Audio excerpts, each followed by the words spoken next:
بسم اللہ الرحمن الرحیم۔ ناظرین گرامی، پچھلے کچھ پروگرامز میں ہم نے عرض کیا تھا کہ جب بھی ہم سیرت کے بارے میں سوچتے ہیں تو دو ہی تصور ہمارے ذہن میں اجاگر ہوتے ہیں، رسول اللہ صلی اللہ علیہ وآلہ وسلم اور صحابہ کرام رضوان اللہ علیہم اجمعین کے زمانے کے بارے میں سوچتے ہوئے یا ہم ان کو مصروف عبادت دیکھتے ہیں یا ہم ان کو مصروف جہاد دیکھتے ہیں۔ اس زمانے کا رہن سہن کیا تھا، ان کا اٹھنا بیٹھنا کیا تھا، ان کے کھانے کس طرح تھے، ان کی ملاقاتیں کس طرح کی ہوتی تھی، یا مدینہ منورہ کی حالت کیا تھی، وہاں کے سوشل کلچرل کنڈیشنز وہاں کی کیا تھی، یہ تفصیلات بالعموم ہماری درسی کتابوں میں، جمعہ اور عیدین کے خطبوں میں ہمیں نہیں ملتی۔ ہماری کوشش ہوگی کہ نہایت اختصار کے ساتھ سیرت کے یہ گوشے جو بالعموم ان اٹینڈڈ رہ جاتے ہیں ان کے بارے میں آپ کی خدمت میں کوئی نئی معلومات آپ کے اور امہات الکتب اور بنیادی سورسز کی مدد سے آپ کی خدمت میں پیش کروں۔ رسول اللہ صلی اللہ علیہ وسلم نے جب محسوس کیا کہ مکہ کے لوگ ہدایت قبول نہیں کر رہے تو آپ نے اپنا مرکز بدلنے کا فیصلہ کر لیا، اور بیت عقبہ اولیٰ میں، ثانیہ میں، ثالثہ میں آپ کو باضابطہ طور پر اہل مدینہ کی جانب سے آپ کو دعوت دی جا رہی تھی کہ آپ مدینہ تشریف لے آئیں۔ اللہ کے حکم سے آپ نے مدینہ ہجرت کرنے کا فیصلہ کیا، صحابہ کرام کو بھی کہا۔ تو پہلی بار تو تقریباً کو 45,000 اور تذکروں میں ہے کہ کوئی 82 کے قریب یا 100 کے قریب لوگوں نے ہجرت کی۔ اس وقت مدینہ کی کل آبادی، جب آپ نے مدینہ منورہ ہجرت فرمائی، مدینہ کی کل آبادی 10,000 تھی۔ ہاں، اکا دکا تذکروں میں یہ بھی لکھا ہے کہ 12,000 کے قریب تھی۔ اس 10,000 کی آبادی کے اس قصبے کو یثرب کہا جاتا تھا۔ مدینہ منورہ تو آپ کے جانے کے بعد اس کا نام مدینہ منورہ ہوا، اصل نام مدینہ کا یثرب تھا اس وقت۔ 10,000 کی آبادی، اور رسول اللہ صلی اللہ علیہ وسلم وہاں جب پہنچے ہیں تو آپ نے اولین کام جو کیے ان میں سے ایک یہ تھا کہ آپ نے کچھ صحابہ سے کہا کہ ان سارے لوگوں کو شمار کرو جو مسلمان ہیں۔ تو آپ کے سامنے جو پہلی فہرست پیش کی گئی، یہ میں بخاری شریف کو میں کوٹ کر رہا ہوں کہ 1,050 1,500 کہ 1,500 مسلمان تھے ان 10,000 مقامی لوگوں میں۔ اس وقت کا مدینہ کیسا تھا؟ میں نے آپ سے عرض کیا کہ بالعموم یہ تفصیلات ہمیں کتابوں میں نہیں ملتی۔ مدینہ میں بزنس کس قسم کا تھا؟ بہت سارے قبائل تھے وہاں، بنو قریظہ، بنو نذیر، اوس، خزرج۔ اچھا، وہاں عیسائی بھی تھے، وہاں صابی بھی تھے، اور یہ صابیوں کے بارے میں ہم عام طور پر اپنی تفسیر کی کتابوں میں پڑھتے ہیں۔ صابی کون تھے؟ صابی دراصل ارلی کرسچینٹی کے زمانے میں عیسائیوں کا ایک طبقہ جن کا اپنے بارے میں خیال تھا کہ we are directly emanated from mind of Allah, ہمارا صدور اللہ کے ذہن مبارک سے ہوا ہے، وہ صابی کہتے تھے، اور اپنے آپ کو یہ سپر نیچرل اور باقیوں سے بہتر سمجھتے تھے۔ آگے چل کے صابیوں میں بھی دو طبقے ہو گئے، ایک خالصتاً پیگن اور بت پرست ہو گیا، دوسرے یہی رہے جن کا میں نے آپ سے تذکرہ کیا۔ جب آپ مدینہ منورہ میں آئے تو مدینہ منورہ میں بزنس اور کاروبار، سب سے زیادہ کاروبار جو یہودیوں کے ہاتھ میں تھا، اور یہودیوں میں طاقتور طبقہ بنو نذیر کا تھا۔ اچھا، مدینہ میں بزنس کس چیز کا تھا؟ مدینہ منورہ میں یا سونے کا بزنس تھا یا اسلحے کا تھا۔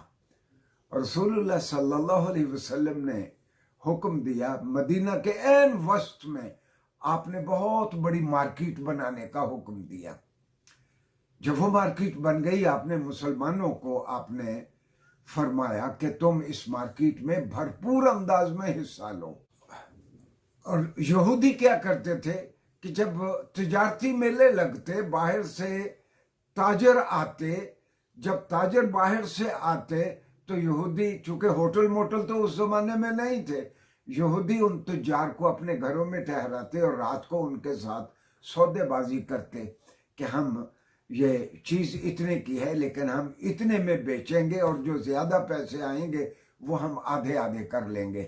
رسول اللہ صلی اللہ علیہ وسلم نے مسلمان تجار کو یہ ہدایت فرمائی کہ بہت دیانتداری کے ساتھ کام کرنا ہے، اور آپ نے کسی کے ساتھ اس طرح انڈر ہینڈ کوئی گیم نہیں کرنی تاکہ لوگوں سے زیادہ پیسہ اینٹھا جا سکے۔ اور آپ نے لوگوں سے وعدہ لیا، تاجروں سے، کہ آپ بہت کم منافع لیں گے، اور آپ نے حکم دیا، اور یہ میں بلاذری کی فتوح البلدان کو کوٹ کر رہا ہوں۔ رسول اللہ صلی اللہ علیہ وسلم نے فرمایا کہ یہ مدینہ کی مارکیٹ ڈیوٹی فری مارکیٹ ہوگی۔ اس سے پہلے مدینہ کے لوگ ٹیکس لیتے تھے باہر سے آنے والے تاجروں کے لیے۔ آپ نے کہا یہاں کوئی ٹیکس نہیں ہوگا، ہاں منافع آپ مناسب لیں گے، لوگوں کو لوٹیں گے نہیں۔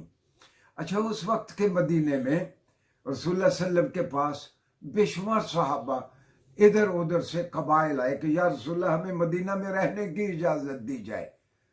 آپ نے لوگوں کو مدینہ کی آبادی بڑھنے نہیں دی، آپ ان سے کہتے کہ فلاں جگہ پہ جا کے تم بستی بنا لو، اور آپ ساتھ یہ بھی تاکید کرتے کہ جب آپ بستی بنائیں تو آپ اس بستی میں اپنی گلیاں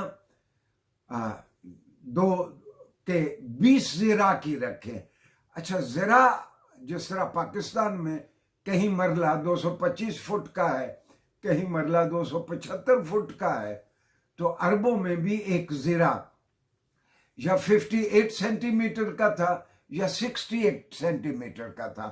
گویا جہاں 68 سینٹی میٹر کا ایک زرا تھا تو وہاں صلی اللہ علیہ وسلم نے فرمایا، یعنی یہ 27 انچ بنتا ہے، تو گویا 20 زرا 45 فٹ کی آپ گلی رکھیں۔ یہ رسول اللہ صلی اللہ علیہ وسلم نے لوگوں کو تعلیم فرمایا کہ 20 زرا کے قریب آپ اپنی گلیاں رکھیں۔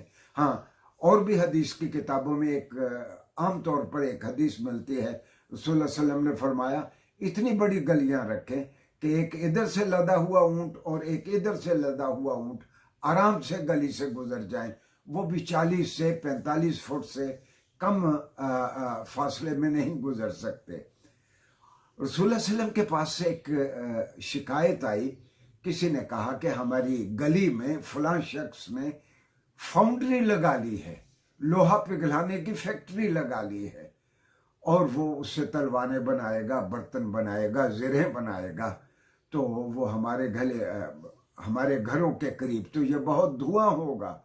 رسول اللہ صلی اللہ علیہ وسلم نے سیدنا عمر کو بھیجا کہ آپ جا کے اس کارخانے کے مالک کو کہیں کہ شہر سے باہر، اتنی دور باہر، اور جن لوگوں نے بھی ایسے کارخانے لگانے ہیں وہ وہاں لگائیں۔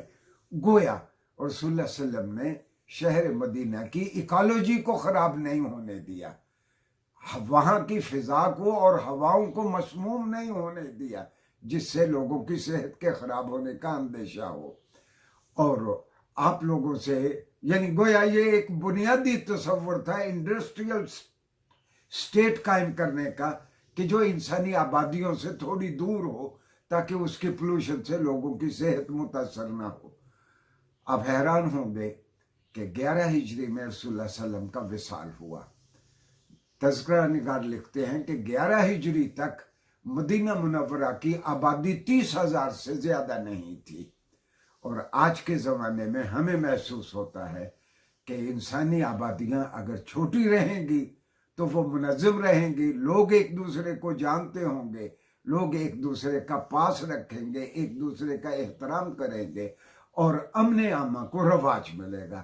انشاءاللہ اسی طرح آئندہ ہر پروگرام میں ہم سیرت کے کسی نہ کسی گوشے کو آپ کے سامنے بیان کرتے رہیں گے۔ شکریہ۔